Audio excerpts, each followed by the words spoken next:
upon the name of the Lord shall be saved. Say, why do I need to be saved? Because our sins will damn us to hell for all eternity.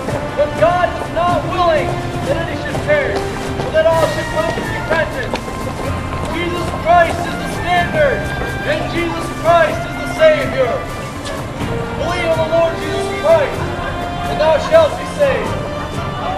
Baptism, no amount of money in an offering plate or doing charity, no amount of quote-unquote good works will measure you up to God's standard, the Lord Jesus Christ.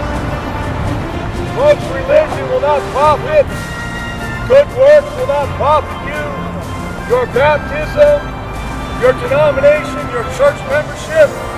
Folks, it's the Lord Jesus Christ who came and died for your sins according to Scriptures. It was buried and rose again the third day according to the Scriptures. Folks, there's going to come a day when God says, that's it, your life is over. You live for the last day. Folks, don't face that day without Jesus Christ. Folks, don't stand before God without the Savior. Why would you reject the gift of eternal life? Why would you reject God's only begotten Son, the Lamb of God who takes away the sin of the world?